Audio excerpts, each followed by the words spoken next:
Free fire games খেলা যাবে কিনা। প্রথম কথা হলো, মুসলমানের জন্য গেমস খেলা, যত গেমস মোবাইলে আপনার কম্পিউটারে ইত্যাদিতে রয়েছে, এগুলো একজন প্রাপ্তবয়স্ক মানুষের জন্য, একজন মুসলমানের জন্য এগুলো কোনোটাই খেলা ইসলামী শরিয়া দৃষ্টিকোণ থেকে জায়েজ নয়। জায়েজ না বলতে সঠিক নয়, কারণ এগুলো সবগুলো অনর্থক কাজ। আল্লাহ তাআলা বলেছেন, ক্বাদ আফলাহাল মুমিনুন আল্লাযীনা হুম ফি সালাতিহিম খাশিউন ওয়াল্লাযীনা হুম আনিল লাগবি মুরিদুন। ঈমানদার তখনই সফল হবে, সার্থক হবে, যখন সে অনর্থক কাজ ছাড়তে জানবে। এই সমস্ত গেমস গুলো, এগুলো অনর্থক কাজ। আপনি বলবেন আজকাল গেমস খেলে পয়সা কামানো যায়, তাহলে অনর্থক হলো না?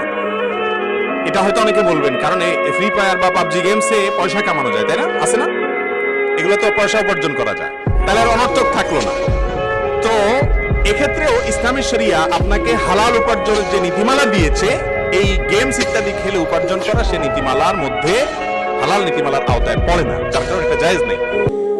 আর খেলাধুলাকে ইসলাম অনুমোদন দিয়েছে, অবশ্যই মুসলমান খেলাধুলা করবে। কোন খেলাধুলা?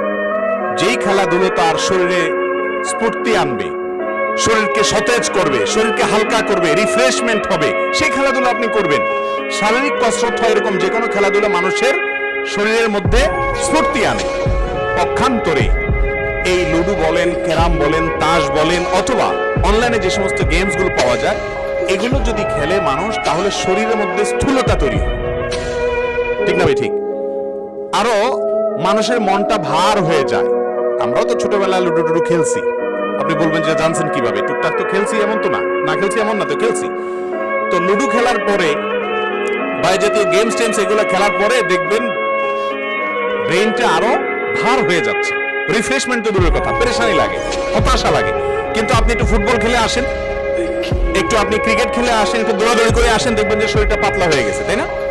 এই জন্য শারীরিক কসরত হয় এমন খেলাকে ইসলাম সমর্থন করে। আর বসে বসে স্থূলতা বাড়বে, আরো স্ফূর্তি নষ্ট করবে, মন মেজাজ নষ্ট করে দিবে, খিটখিটে হবে, এরকম খেলা ইসলাম সমর্থন করে না। যার কারণে এই সমস্ত খেলাগুলো অনুচিত এবং নাজায়েজ। কারাহাত থেকে অন্তত খালি না, হারাম বললাম না। তবে পাবজি গেমস এবং আপনার এই ফ্রি ফায়ার জাতীয় যে গেমস গুলো আছে, এই গেমস গুলোতে অতিরিক্ত একটা মাত্রা যোগ হয়। আপনারা জানেন সেগুলোতে শিরকিয়াত আছে, এগুলোর মধ্যে শিরকিয়াত আছে, এবং সেই কারণে এগুলো কোন অবস্থাতে মুসলমানের জন্য খেলা জায়েজ না, হারাম।